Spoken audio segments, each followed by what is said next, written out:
Welcome, everybody. This is the closing plenary session for the ninth annual Environmental Justice and Health Disparities Symposium. I am Dr. Jacoby Wilson. I hope you had a great day today. We started off with Reverend Barber. That was great to just set up the whole week. I'd be remiss if I didn't just give another opportunity for us to talk about just an opportunity, just a moment for 9/11 because today is the anniversary of 9/11. I think just want to make sure that folks remember that, and in the spirit of that remembrance, that we have to remember what happened that day and how do we move forward. So I didn't get a chance to say that earlier today.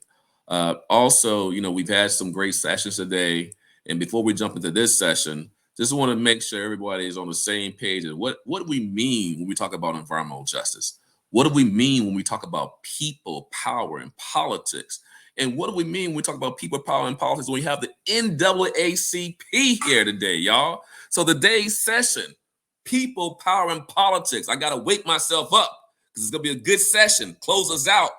NAACP in the fight for environmental and energy justice. Not forget climate justice, too. So today we have three excellent speakers. I'm going to give a quick intro of all our speakers. Today we have Karen Camblin, currently serves as the Environmental and Climate Justice Chair for the Virginia State Conference NAACP and provides resources support to local communities to address environmental justices, promote efforts to improve quality of life and health, and advocate for transformative policy. We also have Stacy Hartwell. Now, Stacy's bio says she's a volunteer advocate. We're all advocates, right, Stacy? Currently serves as chair for environmental and climate justice with the NAACP Maryland State Conference. She's been in that position since 2019. And our third speaker, Bray Connor, she was a staff attorney at the Center on Race, Poverty, and Environment. But was it been a year? Has it been a year, 2 years? A year? How long have you been? Yeah, well, since I've been in that role, it's been a while. I was at the Some of your ACLU. new role. I'm about to enter This the new role has role. been over a year. Over a year. New role, head of climate and environmental justice program for headquarters of the NAACP. I'm really excited, y'all. This is a session I think is really important because, again, if you think about the history of our country, think about the history of these issues of social justice and racial justice, you cannot talk about that history without talking about the NAACP. So we want to close out strong because today, again, we're talking about people, power, and politics. So first question.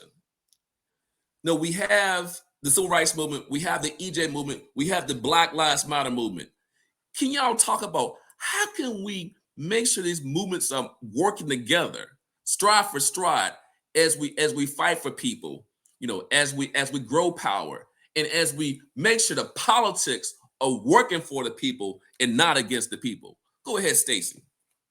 Thank you. And again, I appreciate your invitation to participate in this panel. And it's always nice to be with not just my colleagues, but with my friends.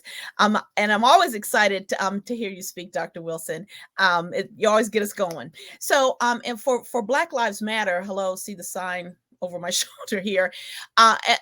At the state level, because you understand that we're organized nationally, we're at the state level, and we also have different branches in the varying counties that we serve.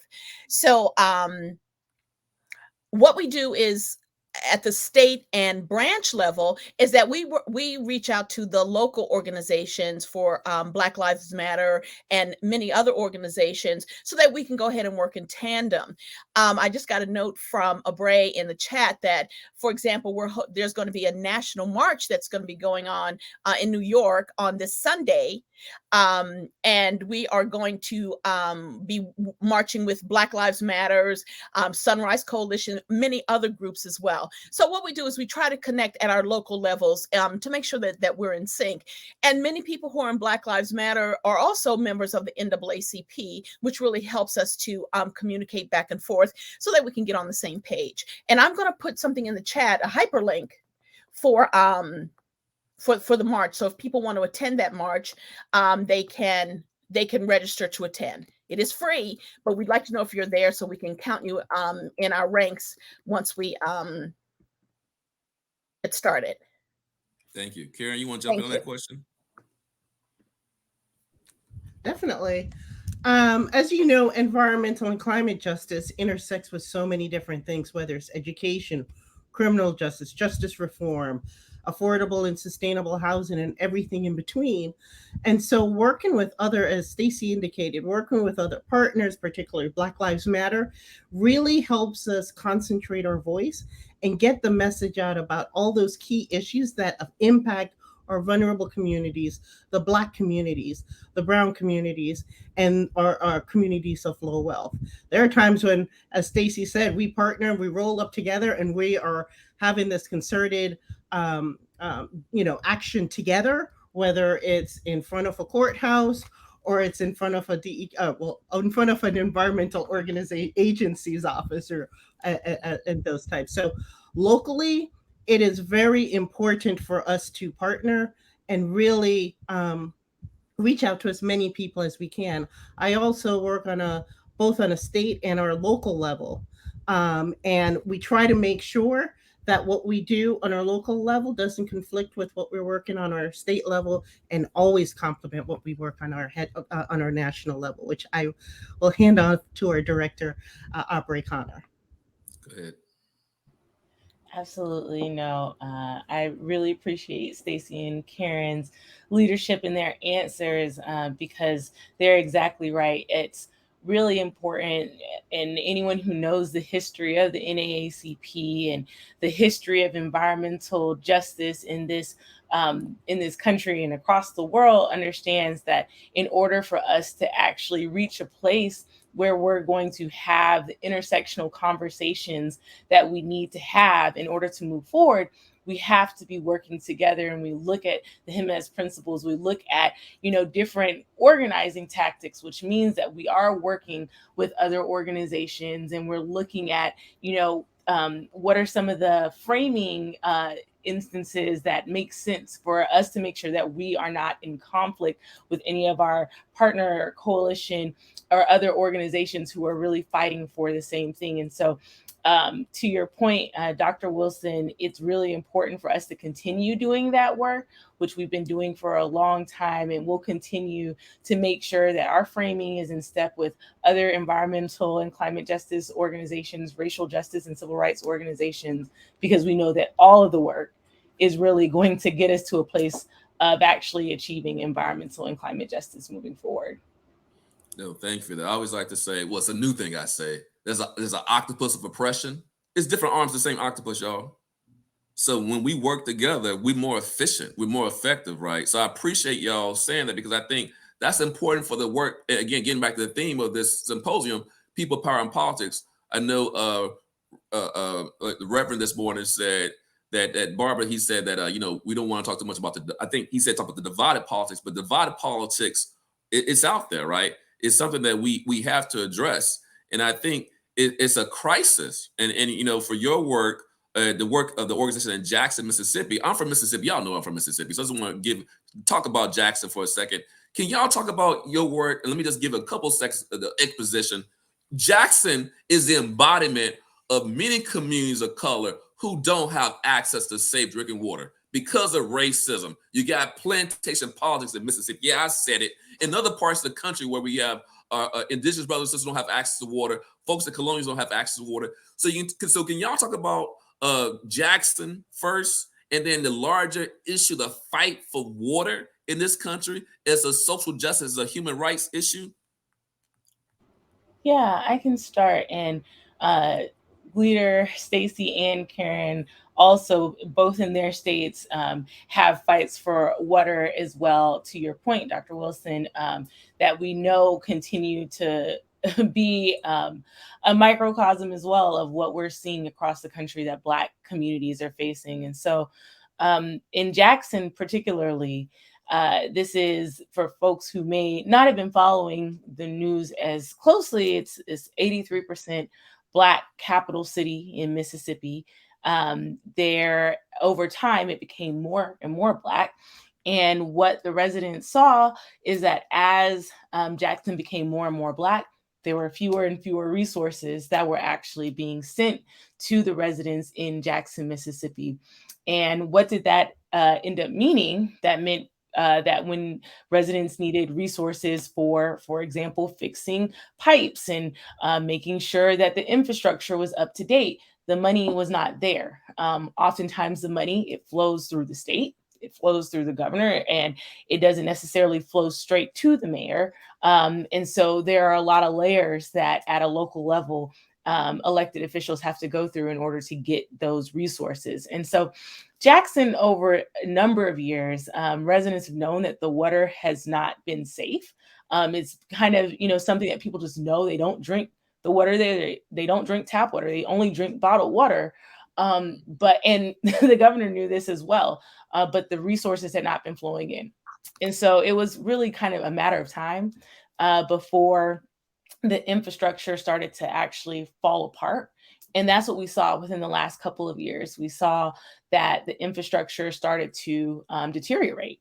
And so whenever you had issues that come from climate change, like freezing or flooding, that was making the infrastructure actually fall apart even quicker. And that's also something that we know that we're seeing more and more within Black communities, because we have not ended our dependence on certain types of like fossil fuels and things like that are speeding up our kind of climate emergency that we're in. And so last year, Jackson kind of made national news because it was months that people were not able to use drinking water, and it really kind of halted everything. Hospitals had to kind of make changes as to how they were going to operate, if they were even going to be able to operate. Schools were closed down, businesses were closed down, and people were really relying just on trying to get by car and other ways to get bottled water. And so the NAACP was a huge part of water distribution, but then also looking at policy and legal action that needed to happen to hold the state accountable. And out of the last 25 years, for example, Jackson had only received federal funding that flowed through the state in 3 of those last 25 years. And you can kind of see, this is a state capital. You would think that they would have gotten more money than that in 25 years, but they had not. And so we were holding town halls in the city of Jackson to make sure that folks were up to date about kind of what was happening, make sure that the language about like, what does it even mean to have water infrastructure, that was clear to folks, but then also to hear from people directly so that any action that we had was actually built from the ground up. We were working with our local branches, our state conference down there. And we eventually did a number of different things. We testified in front of Congress, in front of Congressman Benny Thompson in the Committee on Homeland Security, to say there needs to be more money that's flowing directly to cities. And then also we pushed for there to be, with Congressman Benny Thompson, $600 million through the omnibus spending bill that would flow directly to Jackson, because we knew that if it was going to go through the state, the governor was going to continue to block the money. And so we were able to see some funding go directly to Jackson. And we also realized that the EPA had opened this new Office of Environmental Justice and External Civil Rights. And so we filed a Title VI complaint, which for folks who don't know is a discrimination complaint, saying that the state had been discriminating against the residents in Jackson because it's a majority Black city and not allocating funds to Jackson. And so that's open right now with the EPA. We're waiting to hear more, but we know that these issues, to your point, are happening all across the country. And so it's important for the EPA as well to understand the accountability mechanisms that need to be there, so that, yes, we're helping Jackson, but we also recognize that Black communities across the country need this same type of assistance. Well, thank you for that. Thanks for talking about. I mean, again, I was home recently, and just being in the state, being in Jackson, just seeing what's happening. You're talking about. You said I'm gonna just repeat what you said. 25 years, y'all. They've gotten money 3 years from them. You said, say that again for the audience. Yeah, out of the last 25 years, they received federal funding for infrastructure. 3 of those last 25 years. How are you gonna do maintenance, everyone, if you're not getting the money to upgrade systems? You have a population, and infrastructure falling apart. That's egregious. That's criminal. And thank you for sharing that. Others, Karen, Stacey, you want to jump in about what's happening in your home states as it relates to water justice and Well, I infrastructure? know. Thank you for the question. I know that Abray and her team, they were working with our Baltimore City branch with Kobe. I keep saying Kobe Bryant, Kobe Little, working with Kobe Little on a water issue that they were having there, and Abray was working closely with them in that this was wrapped up into not only what was happening in Flint, but also what was happening in Jackson. So we really want to, thank Abray for her involvement in including Baltimore City in that issue as well. Go ahead, Karen. And I'll kind of talk about the affordability piece of it as well. And so during the pandemic, when we were in the shutdown, and we just saw so many Black communities, brown communities, so many communities no longer able to pay their utility bills, whether it's water, electric, or what have you, and were threatened with shutdowns. And so, what we've been trying to do here in Virginia, working with our partners, is looking at and kind of following some of the recommendations from the Lights Out in the Cold, which is a report that NAACP wrote about how to bring the human aspect back into utility provisions and to eliminate those utility service disruption due to non-payment.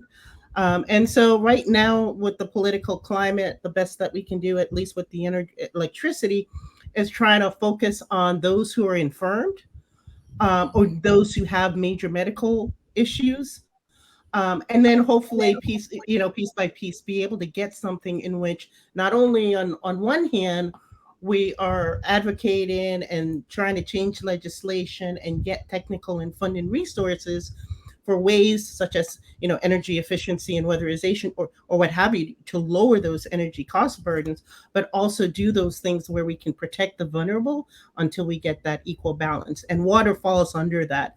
That is a service that we want to make sure everybody has access to clean running water at all times into their homes, regardless of the emergency situation they may be in at that time.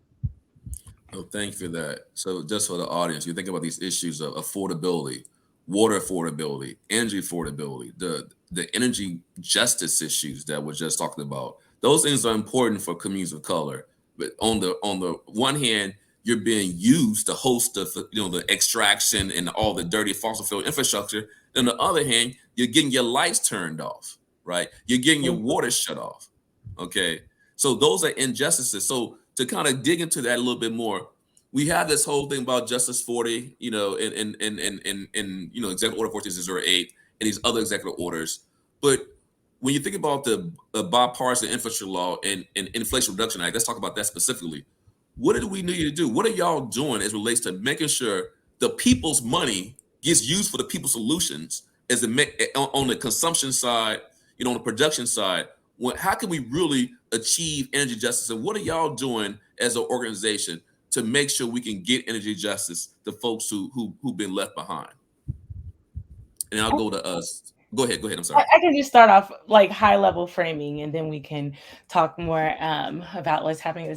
So just taking a step back, and I think everyone, to your point, Dr. Wilson, understands bipartisan infrastructure law and understands Justice 40, but just in case for folks who may not fully recognize the connection of like why we at NAACP and in our Environmental and Climate Justice Center in our ECJ work across the country, why we feel like it's so important, is because this is the first time that a president and an administration has put this amount of money towards really kind of looking at historical neglect and how they can actually fix some of the infrastructure issues that have been such long-standing problems in Black communities across the country. And also when you look at Justice 40, this is a framework that's really supposed to be kind of thought of all across the federal government. And so the implementation is really important. And so for us, we feel like it's really important, number one, because we know that there has been a lot of conversation about how do we make sure we're centering communities of color? How do we make sure we're centering Black communities when it comes to this? It's about having those conversations frequently, often, and amplifying that, when our communities are being left behind, that there needs to be some pivots that are happening. We're coming up on, we just had the 1 year anniversary of the Inflation Reduction Act. How do we, now that we have all this money, how do we make sure the implementation is actually working for us? And so that means, for us, we're having conversations internally. We have monthly calls where we're actually talking about, okay, what are you all seeing actually on the state and at the local level? Like, are you actually seeing these resources actually coming into our communities? Because we recognize that it's happening. At the federal level is where the conversations need to happen as it relates to ensuring that the accountability is happening at the state and at the local level. And so without kind of the structure at the federal level, and having that guidance, which we've continuously heard from different states, like, well, we don't actually know how to implement this because there's not enough guidance, then we won't actually see what we're trying to achieve at the state and local level. And so that's at a high level, the framing of how we're looking at it is making sure that the guidance is there, making sure that we're actually tracking if it's actually working and where it's not working. And then also making sure that the racial justice component, even if it's not explicitly outlined in certain places, that it's still a part of the resource allocation that is happening. Thank you for that. Stacey, you want to jump in? Yeah, thank you. We are very fortunate to have you in our state, Dr. Wilson. So we're kind of spoiled because you are associated, I don't know, how closely, but still associated with the MCEC, the Maryland Clean Energy Center. So what we do is for organizations, for community organizations that are developing plans, and for especially municipalities that are seeking RFPs to be filled around doing environmental and climate justice work, we are sending them over to the MCEC because they offer guidance and they help people get their proposals organized so that they can be responsive to some of the requirements for this funding coming out federally. So we're working very closely with Catherine's organization to send people there to help them with that, because they have the capacity and I think they have the charge to do that for the state. And they're a really wonderful organization. And I'm going to talk a little bit later about some of the other things that they're working with us on that's really meaningful and making a big difference in our community. So that's really what we're doing. We're guiding people toward the MCEC and helping them get their proposals organized. Yeah, thank you for that. I'll say real quickly, we are talking just as FYI, and then bigger picture. I am the co-director for those folks in our region of the TICTAC, the Thriving Community Technical Assistance Center for Region 3, which is co-funded by the EPA and Department of Energy. So we'll be providing some assistance to communities on these issues as well, and hopefully to work with MCEC on those issues. So let me be quiet and pass the mic to Karen. What's going on your front, Karen, as relates to Virginia on these issues? I know you have Virginia's an interesting state politically right now. It's been always interesting politically, but also you have geographically, you have these political centers, but you also have this rural-urban divide. So you have energy justice issues are different in your urban areas compared to your rural areas. So can you chime in on what y'all are doing on those fronts? Oh, that is a really, really key point that you raised there in the diversity within Virginia, all the way from urban, suburban, rural. Where I am, I can just drive down one area and I'm right by a 1-lane bridge, but I'm still 30-40 minutes outside of DC. And as you said, each person has different energy needs. And so we kind of talked about a little bit before, but we're also working on how do we get that financing down to the communities, whether it's through the federal programs or even talking to our utility providers and saying, these are things that you can do to create programs that would help your clients or your customers to get those energy efficiency improvement projects in their homes, to get those upgrades that would create cleaner, healthier indoor environments, or even what can we do with weatherization and those types of things? So, you've probably heard of like inclusive utilities investments, which allows for it's a unbilled tariff program that some of the utilities are starting to implement. And it's making sure that as those programs come online, that these utilities realize that they need to center equity as part of it. And so it shouldn't just be the person or the individuals who are able to find the information online or even have the time to find it, right?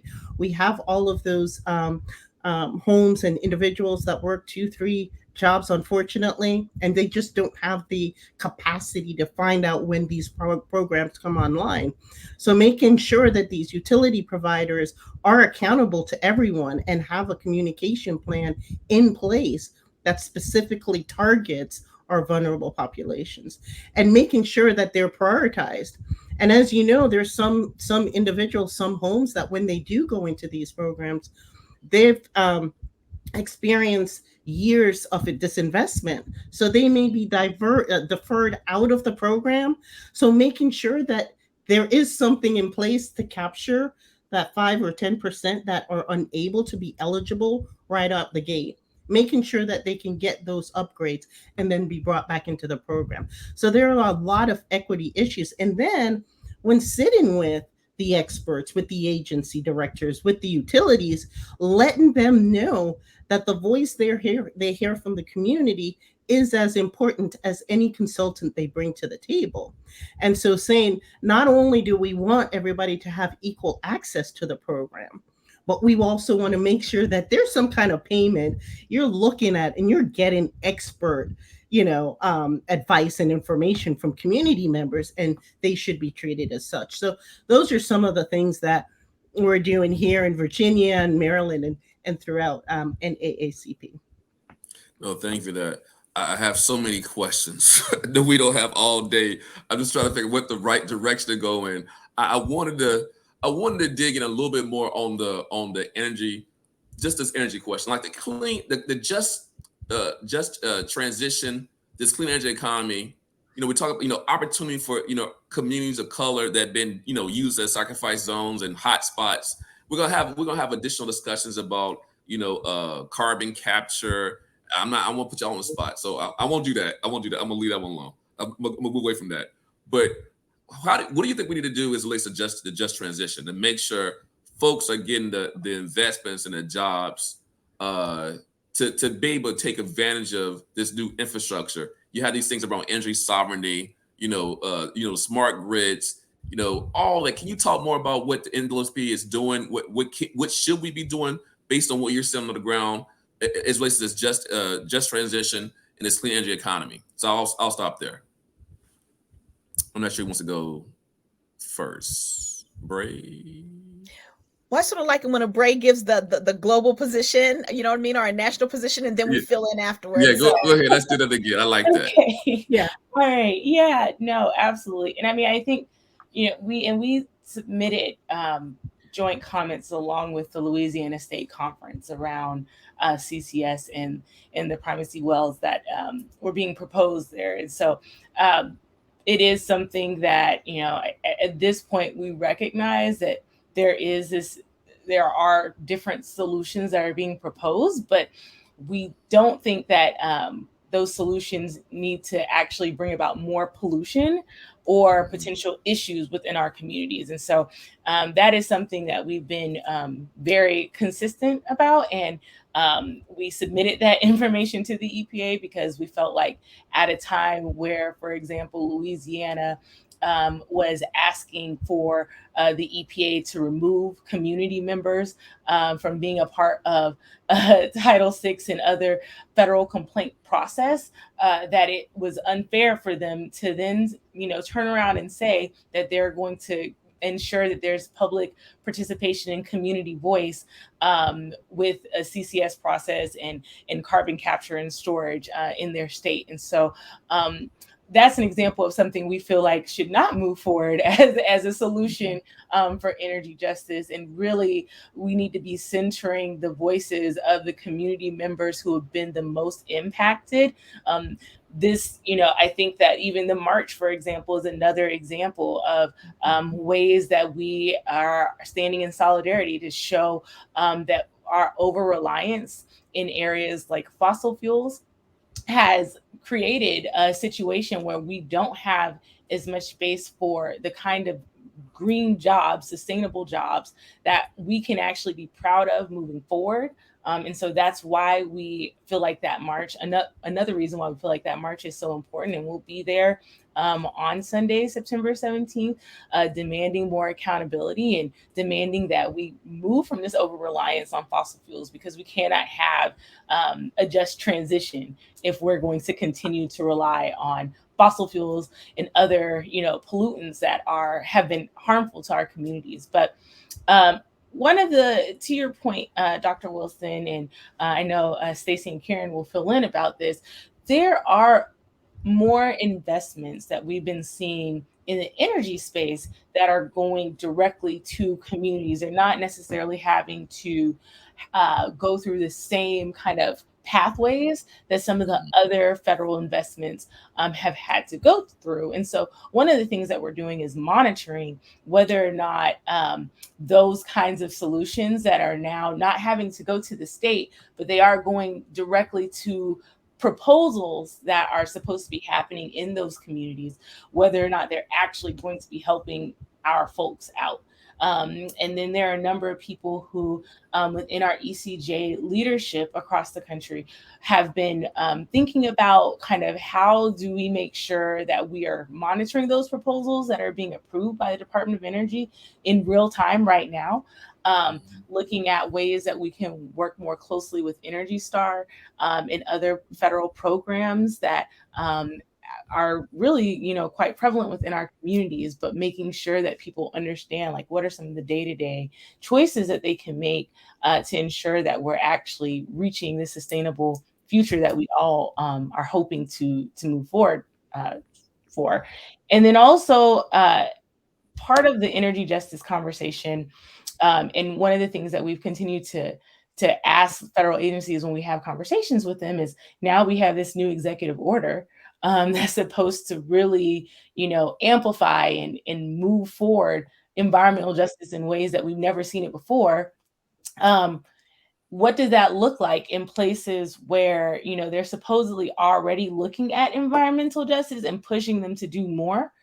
Because the answer can't be, well, we already have kind of started to think about environmental justice. Okay, but there's now a new executive order. So that means that there needs to be more attention to environmental justice at the Department of Energy, at other federal agencies that are moving forward energy work like HUD as well, and some other agencies. And so just at a high level, that's kind of how we are looking at these issues and making sure that these different proposals that are going to be more than likely placed in our communities, that they actually have an environmental justice component, because they aren't going through the state. They're pretty much at this point moving straight to communities. And the Department of Energy has been transparent about the process, but the implementation is where it's going to be important for us to continue to monitor that. And I think, just to add to what you're saying, you talked before about the allocation, disbursement of resources. If the infrastructure in place is not good infrastructure to really be responsive to the issues, then you're gonna have to get the same old. If you're doing these projects, it don't really have real community engagement. It's checkbox community engagement. We're gonna have a session tomorrow called "Does EJ Go Up in Them Hills?" Pop-up shops who all of a sudden do EJ work, and then they're gonna be the community leader. Y'all know what I'm talking about. I may not get too. I'm gonna get riled up. I'm gonna get back to the point. Thank you for that. There's some of the systems not being in place. I'm talking too much. But the follow what Bray said, y'all. What else do you see? I was gonna add in those hydrogen hubs, but I wanted to leave that alone a little bit. I won't get in trouble. But go ahead, Karen. Do you have anything else to add to what was just shared? Yeah, and thank you for that. And I think, going back to what I said earlier about just making sure that the community members are there. You're right. There's a system that's currently in place that has these barriers and hoops that they have to get over. And then there's systems in place that are creating those barriers, that are making those hoops, right? So we also have to make sure that when we're at the table, that we're saying we've got businesses that are started by our veterans or by our returning citizens, and they too have to be able to be prioritized and get access to all of those resources, whether it's funding, whether it's technical, and then training, workforce development. That's a huge part, because we always hear whenever there is an RFP, oh yeah, we reached out to these communities, but there was no one who was able to qualify. And then you're like, well, how much time did you give the community to respond? Oh, 2 days. Oh, okay. But you know that you need XYZ time to set up those certifications. So now we're back into the procurement process. It's like a rabbit hole, right? You're like, okay, wait, I think I figured something out. Then you're like, wait, no, I got to go back and fix that procurement that says, well, advance notification needs to go to the community, particularly where that project is going to be, to give them first right of refusal and give them the information to make sure they've got the training, the certification, and make sure the access that they do get is not temporary. You know, like sometimes when we hear, oh, the pipelines, and I hate to bring that one up, but you know, pipelines are going to come in and it's going to bring jobs, but these jobs are specific to that type of work that they're going to be doing within a 6-week period, and it's not transferable. So we always have to make sure that what we're giving our communities during the energy, the the transition over to clean energy, is something that's going to be help to increase generational wealth, that's going to be transferable, that's going to help them advance. We're looking for socioeconomic advancement. We're not looking for jobs. We want careers, we want socioeconomic advancement, we want higher education, and then we're going to our schools, and we want our middle school, our high school, and our elementary kids to be in those STEAM projects and be able to start building that pipeline, because this is a long-term thing. And as you said, Dr. Wilson, this is a new paradigm. We need to get rid of that old model, because if we keep that, we're going to have the same conversations over and over, generation after generation. We need to make sure that what we're doing is transformative, but was also going to complement generations to come. No, that intergenerational wealth, the intergenerational justice part is really, really important, right? And you were talking about, I think y'all all talking about the co-benefits and distributional justice too. I want to, Stacey, you want to chime in on this? I did. There's so much that was said here. I'm going to start from what I just heard and just work my way back, and go back in the Wayback Machine. So check it out.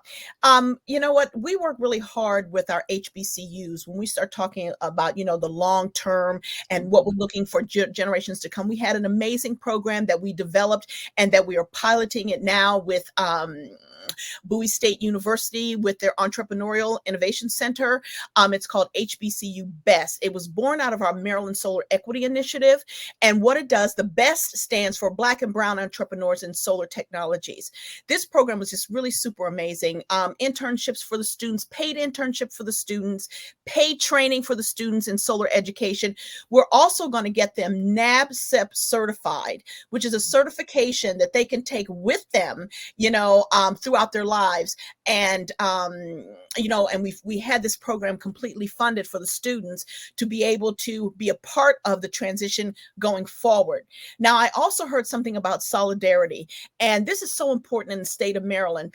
In this transition to renewable energy, the Public Service Commission is overseeing a lot of the advancements that we're attempting to make.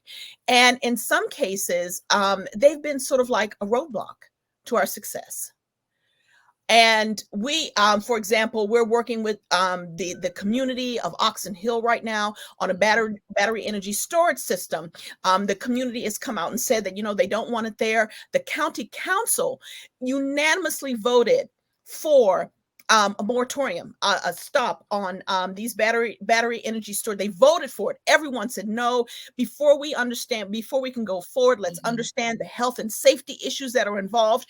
But then there was a letter that was put out to that says that the PSC can override the will of the people, that they can override the county council, that they can override the communities. And we have just formed a new coalition. It's called the South County Environmental Justice Coalition. And they have told this coalition that represents over 1,800 homeowners in Oxon Hill alone, that despite what you think is best for your community, we are, and our colonizer way, going to come in and tell you how we're going to go ahead and manage your life for you. And this is a real problem that we are currently working on right now to get community engagement. And what's really important, especially with that community engagement, that is a challenge for us, working with the Department of Labor. They're announcing these programs like the WIN program. There's all of these advances that we're making that have labor attached to them. They said, well, we announced this to the community, and especially like for the battery energy storage system, with Exelon, and then with this labor, this WIN program that they have. It's a $22 million program, and they said we got over 6,000 community voices, and as we polled our membership, not one person had heard of this. So we really have to work on how are people getting these messages out to community. And we're working looking at legislation that we can put in place that says what constitutes notification of community, and especially impacted, overburdened, underserved communities. So that's really what we're looking at. That's what we're working on right now within our coalition. We have this amazing program that's coming up. It's called Listen, Lead, Share. Now, Listen, Lead, Share was born out of Chicago. It was very critical to them helping to pass legislation in Chicago. Then it migrated over to New Jersey, and now we're bringing it to Maryland. And we have our coalition involved. We have climate partners that's doing a similar program, and then we also have an EJ table that's focused statewide on hearing community voices on legislation that is passed. People may have heard about Climate Solutions Now, the Climate Solutions Now Act that we passed in 2022.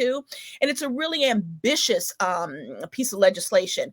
And what it says is that, we're going to, by 2045, we're going to reduce greenhouse gas emissions by 60%. Super ambitious. The question is, how are we going to do this? So we are engaging in a process called Listen, Lead, Share, and we're going to announce it. It hasn't been announced yet, to invite the public to attend this. But this is where they can talk to us. We can talk to our community and gather those voices and give this information to organizations like the Department of the Environment, the Energy Department, et cetera. We're going to be talking about geothermal, solar, and offshore wind as it relates to this legislation, transportation equity, greenhouse, green and healthy homes for the transition to electrification, the Energy Jobs Act as it relates to this. And we're going to close it with a big session on get out the vote, because that's really what it all comes down to. Not just, your state and local, but also, your federal elections. So we're doing a lot of work, and Listen, Lead, Share is one of the major components of the strategy that we're using to get community voices and elevate those to our leaders. Thank you for that. That's a lot of information about what's happening in Prince George's County. Glad to hear that. This is statewide. Some statewide. So it's good to Yes. good to hear about that work, and want to see some collaborations as well, as we said before, about building solidarity. I want to shift now. I dug a lot into energy. I want to talk about some other national issues. So we have, I'm not sure which way to go. I'm not sure how much y'all can say. It's anything bad. It's about Supreme Court stuff, that stuff, gerrymandering, anti-CRT stuff. I'm not sure. I'm gonna go in direction. So we have this. I said earlier, and you think about environmental justice, I think you have to talk about education a little bit here, and Reverend Barbara did as well. Education is important, right? How we get to this. You guys talk about economic empowerment, right? As well. We're talking about jobs, and not just jobs, but opportunity. But how can we do that when we have these blackness? I'm gonna say it, anti-black policies, anti-black movements that are being wrapped in sort of this, I'm not sure what to call it. Not necessarily, is it white supremacy? Is it white erasure? I'm confused about all the euphemisms that are out there. But can y'all just talk about what's happening? You're at the NAACP. What are y'all doing to push back against this whitewashing of history, of this erasure of history, this erasure of Black history, this erasure of what we've experienced? If you erase it, you're doomed to repeat it. What are y'all doing from the NAACP to address those issues? I'm gonna be I quiet. just want to make a quick comment. I want to know how you're going to erase us. That's the first thing. That's what I'm saying. How are you going to erase us?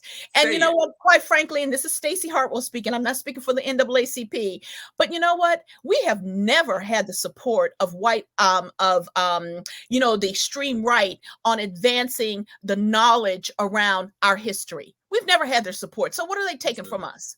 You know what I mean? So our kids, especially with today's technology, still have access to the truth. So, I don't know how we can make that systemic or not, but they can always come and click on anything that's happening in the world and hear the truth. So I'm going to turn that over to a Bray. I just want to put that out there. You can't erase us. That's what right. You want to sit back in the back of the bus again? Yeah. How's that going to happen? Yeah, I love that. It ain't gonna happen. Go ahead, Bray. Well, so we are definitely looking at these Supreme Court cases from a systemic and kind of holistic perspective.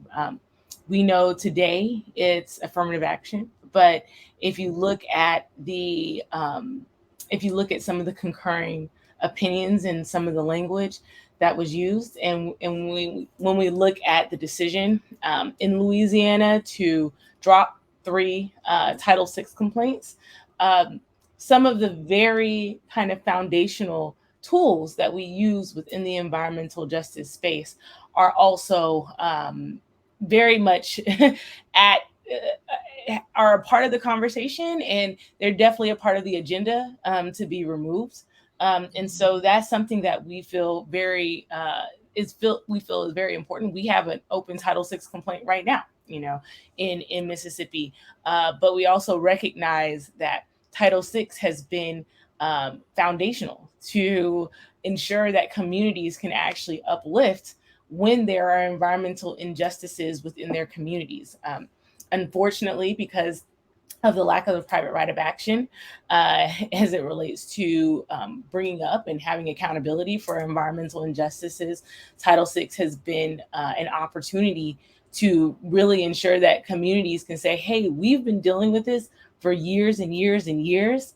And just look at the trends, like look at the disparities, look at the impact that is happening in our communities. And so these are opportunities for a lot of times our people to be able to share their stories. And we know that that's under attack.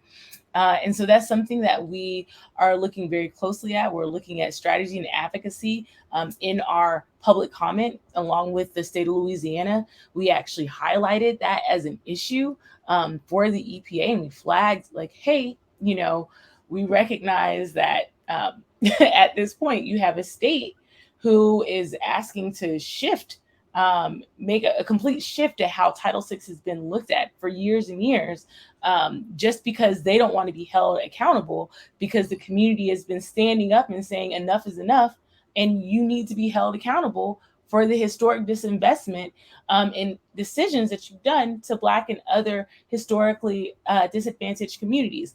And so it's important for us to not only look at the Supreme Court cases, because that is kind of telling as to where the Supreme Court is going. They brought up affirmative action, but they brought up Title VI in the concurring opinions, but also at other federal cases that in the framing that has been outlined in other cases that deal with environmental justice issues across the country. And we know that, we're at a point where these kinds of decisions that are happening at, a district court level, they can be informative on how the Supreme Court is going to be looking at the next set of cases that they're going to be looking at moving forward. And so that, from our perspective, is how we are really looking at the environmental justice component of these decisions, because we know that it's not, siloed to just education. And also oftentimes the way that we're able to share what's actually happened around how we got to this climate emergency in the first place is through education. And so when you attack the ability to share the stories of Black folks, it also impacts being able to share our narratives around the climate emergency that we are now all experiencing, but Black folks are experiencing a lot worse. And so that's kind of how we're looking at it, and we're ensuring that we are looking at the folks who are going to be kind of looking at these kinds of cases. So the judges that are going to be making decisions moving forward as well. And so we have a large team. We have folks in our Office of General Counsel's office. We have other center directors, and then the Center for ECJ. And we're thinking about the synergies of like, where are those places where we know we are likely going to see this bubble up moving forward. Yo, thank you for that. Karen, you want to jump in? Yeah, thanks. I would say that on a state and local level, how it kind of manifests is not only, trying to maintain the integrity of our curriculum and making sure that our academic, the history curriculum, and those things are not watered down, whitewashed, and the Black narrative to be removed, but also locally as development moves forward, as we're placing new structures in, that the archaeological and historical resources of the Black community is also, well, not erased anymore, I should say, right?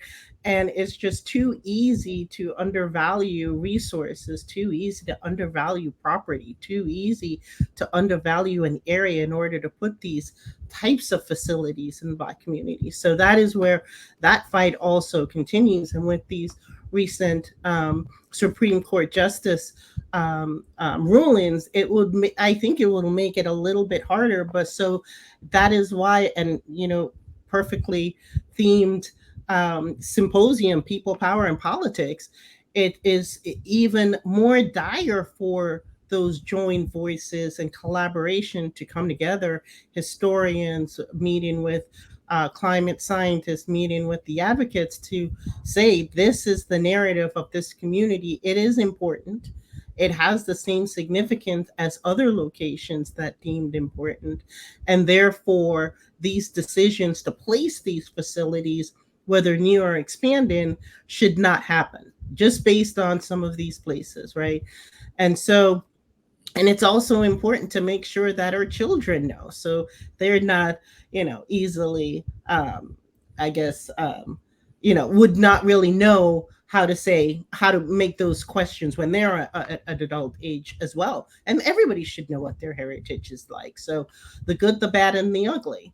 And so those are some of the fights that we anticipate. And we're still mobilizing, collaborating, building people power, building our coalitions, just to make sure we can protect our resources and our narrative, and then start documenting it, because we are, I hate to say it, we're losing our elders. And so we really need to make that concerted effort, not only as we're preserving it, to make sure it's properly recorded. And that's going to be another issue, another webinar.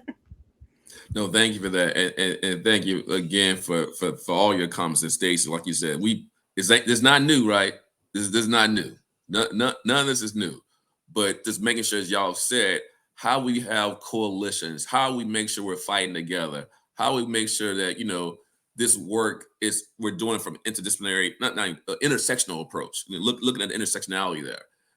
I want to shift again, because I want to get to some questions. I think we'll take some questions from the audience soon. But for me, y'all mentioned it already. People, power, politics. That politics part. Y'all already mentioned voting. Let's talk about voting, right?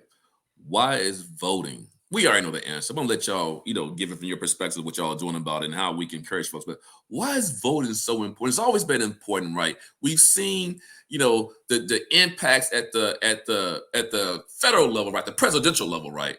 And we know we need to have more impacts in the same level of energy at the local level, right?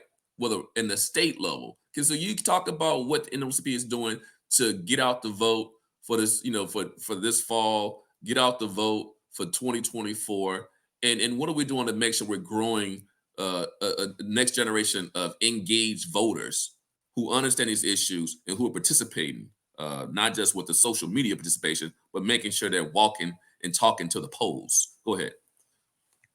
Who wants to jump in first? Go ahead, Stacey. I didn't know if we were going to follow our format or not, but I get so excited. This year, we did for the very first time a program that was called HBCU Legislative Night. It was on and popping. It was so amazing. And I'm not just saying it just because our group did it, but we had all the students out. We bused the students from their schools and brought them all to Annapolis. We treated them very well. We fed them, you know what I mean? We had wonderful things going on for them. And we had our legislators there talking about the legislation that we were looking at for the last session. We had, because of COVID, we were just finishing up with COVID, so we did not have the ability to go out and actually lobby the various legislators, but we educated our students on what that legislation meant and what it meant for them to vote and to encourage their peers to vote. It was a very effective program. We did follow-up. We had surveys. The students definitely want to have the program again coming up this year. So we're going to be inviting them back this year to participate in HBCU Legislative Night. Now, we're also, as I mentioned earlier, we have this a big event at National Harbor we're going to be doing at MGM Grand for Get Out the Vote. So we're going to be inviting people in after and the only way they can get in is if they come in with their sticker. They got to come in with their vote sticker to say that they voted, and we're going to be having a big closeout to our Listen, Lead, Share event. But more importantly, I just really think it's important. It's just key for us to do what we can to include our young people. Now, we have a youth and college division that we're engaged in, and the young man who runs that, he's just really stalwart and he's focused on the mission, and he hasn't announced just exactly what their plans are for this coming session, but I know that for the Maryland State Conference, they are actively going to be engaged in the Get Out the Vote campaign. And for us, for legislative session, we're already teeing up the legislation that we want to put forward for the legislative session this year. We have to tamp it down a little bit. Our first year we were out, we advocated for 20 pieces of legislation, which almost killed us. So, and now, thank goodness, because we have interns from the University of Maryland that help us with this. So this year, we're going to be focused more like between 5 and 10 pieces of legislation that we're working on, and that we're going to be sharing with our coalitions, organizations, and across the state. So that's where we are in the state of Maryland. Sorry, Abray, I jumped in before you. Go ahead, Abray. No, you're totally fine. No, because I mean, that's directly on point with, like how we're thinking about this, right? And just also to take a step back about the question of like why in the intersection of voting and like the environmental and climate justice space, tying it back to the conversation earlier around Jackson, right? The governor is the one who has been controlling a lot of the resource allocations to how Jackson has been able to get funding. And when you look across the global South, and really when you look across the country, the governors, if you don't have a governor who is prioritizing environmental and climate justice, if you don't have a governor who's prioritizing Black communities specifically, then you're going to continue to see this perpetuation of Black communities having unsafe drinking water, having bad air quality, having health issues because it's not a priority at the state level. Specific example is like the intended use plan. So this is a plan that allows for states to kind of say, this is how we want to allocate money for like infrastructure issues across the state. And they have to send it to the EPA, and the EPA approves it. Well, that actually comes from the state level, and the EPA approves what's actually going to be happening at a local level, but it's coming from the state level. And in Mississippi, for example, during the midst of a water crisis, the governor had not actually created a criteria that would have allowed for Jackson to qualify for money in the intended use plan that would have been going to the EPA. And that's a ton of money that Jackson would have been able to use in order to fix his water infrastructure issues. We were able to spot that and flag that. But the fact of the matter is that, you should also just have government. You should have governors and you should have elected officials who are not actually creating criteria that is leaving Black communities out. And so at the state level, at the local level, it's important for us to be involved in who those people are, because they are the ones who are directly controlling the purse strings and the coins and the resources and the allocations that are going to our communities. And so that is a direct through line. We know that young people, particularly when you look at the polls, environmental and climate issues are top of mind, no matter what the party is. And so we cannot have a conversation really about elections and voting without excluding younger people, without talking about environmental and climate justice issues. And so it's going to be important for all of us to have that framing right, so that we can have a really clear and powerful get out the vote message and framework that's including an intergenerational conversation around elections and voting. And so that is, at a national office level, that's how we're thinking about these issues. There is a number of polling that's happening. There's conversations that are happening around, okay, let's make sure that how we are thinking about our messaging is going to resonate with the folks that we know we need to ensure they are a part of those conversations. And so environmental and climate justice, I mean, we had the hottest summer in a very long time just this summer. And we also, are in the midst of seeing how Black communities are experiencing a number of natural disasters at numbers and levels and frequencies that we've never seen before. And we need to hold our elected officials accountable to make sure that we can try to mitigate where we're at now, so that we can have a better future moving forward. And Karen, last response there, and we're going to go to some questions from the audience. Go ahead, Karen. Okay, wonderful. So in Virginia, we have elections every year.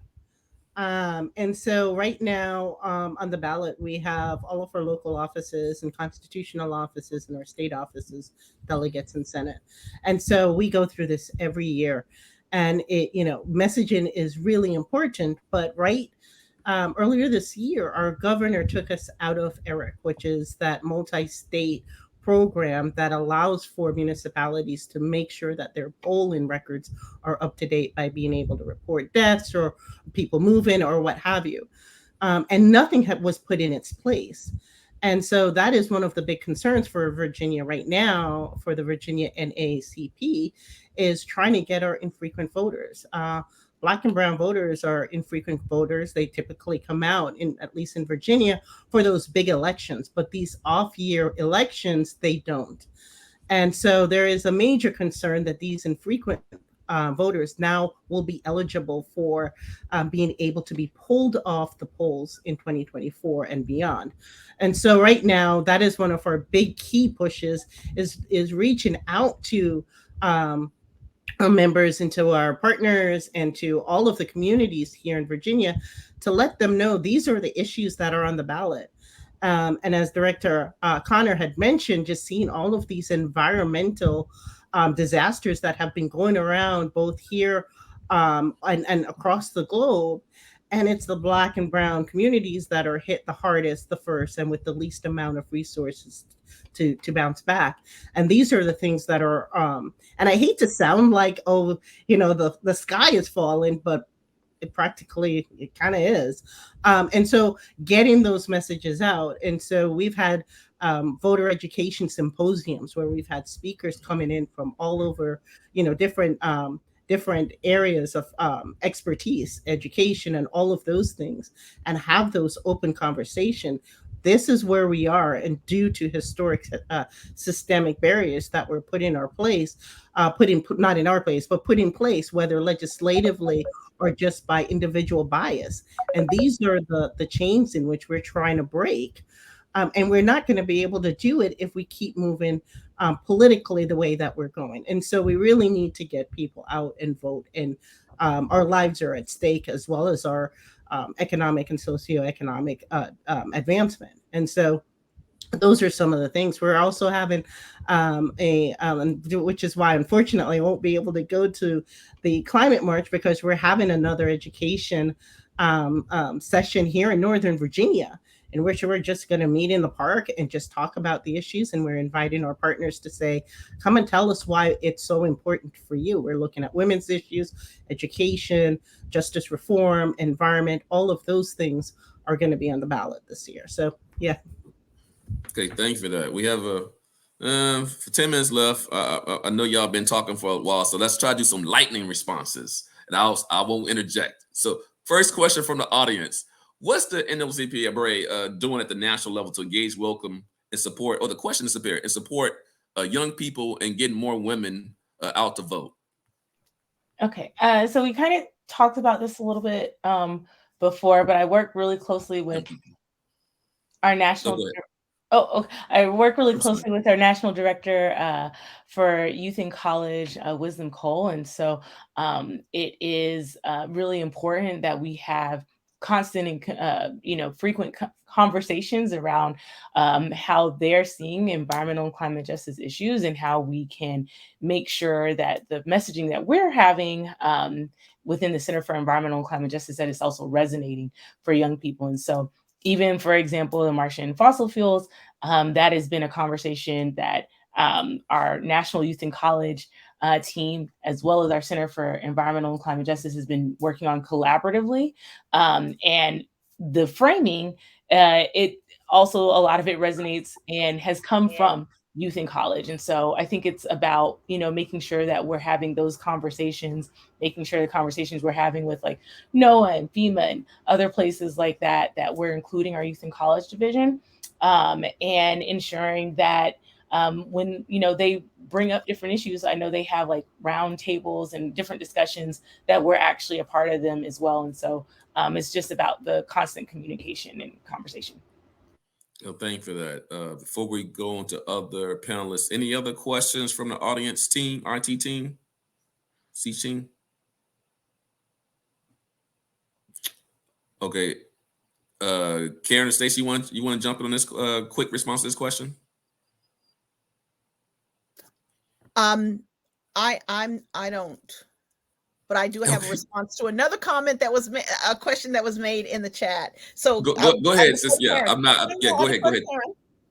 Yeah, go ahead if you want to. I'll just go quickly, just one teeny tiny thing, and I don't know if it was mentioned, but really quickly is we also do have a youth council that all of our different units have, where we have programs for our middle school and high school, and then our colleges have units. So here in Virginia, we've got it at some of our HBCUs. George Mason University has a unit. So, and they are independent. So they've got their own government, and we try to let them be as independent, coming up with their own messaging and positions, and try to give them that leadership where they can get that training with us in a friendly space. And give them those tools in their toolkits. Thank you. Stacey, you want to jump in on the comment you saw in the chat? Go ahead. Yeah, from the Marnock Professional Services Group, they say, how can we ensure that programs with training components like HBCU Best get to those in the community who do not have the privilege of attending or don't have the desire to attend a university? That, it is our goal to be able to service as many people as possible, but we've got to drive a stake in the ground and begin somewhere. So this program, HBCU Best, is an offshoot of our Maryland Solar Equity Initiative that we initiated with Bowie State University, and Dr. Aminta Bro, who's the president, kicked us off back in 2020. So, and we got waylaid because of COVID and everything, but now we're back on track. Again, this is a pilot program that we have. And I just want to quote Grandmaster Flash and the Furious Five on this. It's all about the money and a damn thing funny. So So we are out there trying to get funding so that we can expand the reach, the breadth of the program. So it is on our radar. We have to start small, but then, like I said, once the money starts, making itself more readily available, we will expand the program. So I just wanted to address that. Thank you. Thank you for that. Any other questions from the audience team? So I don't see any questions. So I want to thank our panelists for this great discussion about, again, NAACP and what it's doing as it relates to, people, power, and politics. I really appreciate all the panelists today, and I don't want y'all to go. Y'all, I'm about to close this out for this day one symposium. So I hope all the audience, you enjoyed this session. It's a lot of important information that was shared about what the different programs. You just heard about HBCU Best. You heard about the great work that's happening in Jackson and how it's been connected to the larger issues around water justice, right? And you heard about what the NAACP is doing at the state level. Some great work that's happening in both Virginia and Maryland. Different political contexts, right? Different political contexts, but hard work being put in, right? So it's important for those of you who want to get involved in this environmental climate justice movement. If you are in Virginia and Maryland, if you are, in a state in the U.S., right? Please find out, connect to your local NAACP chapter. Whether it be you can have a college chapter. You got what high school chapters too, right? You got the youth councils. This is the social justice infrastructure that's been around for how long, Bray? Tell the people how long you've been around. Over 100 years at this point. Over 100 years, y'all. So we're talking about how do you activate community? We have to engage with the infrastructure in communities that are recognized, that's value, right? Assets and resources for the people. Say the name out, y'all. What is it? Say it out loud. NAACP. Spell it out for everybody. Say it out for everybody. Who are you? We are the National Association for the Advancement of Colored People. So y'all heard that. So when you take that name, when you say it out loud, when you say the acronym, we're talking about people, right? Which you heard them talk about vulnerable people. People have been marginalized. Oh, I don't want to just frame it negatively. How we can frame it positively. We giving power to the people, of the people, for the people, by the people, right? That's what the NAACP is about. That's what the symposium is about. That's what the EJ movement is about. I'm going to connect from the beginning. You heard what Reverend Barber said, right? He talked about moral movement. He talked about humanity. He talked about working together. He talked about solidarity. You heard the same thing in this session, working together, right? Working across lines, working with people of color, Black and brown folks, all low wealth communities. You heard about working from not just urban areas, but also rural areas, okay? This environmental justice movement is a movement for everybody. But remember, it's about what we live, what we work, what we play, what we pray, what we learn. I can't say any fast, but y'all know what I'm talking about. But how are we going to move forward with energy justice? How are we going to move forward with climate justice? How are we going to move forward with environmental justice if we don't move forward together? The people. The people have the power. If you don't remember anything else from this symposium, just day one, y'all, right? We had 5:40.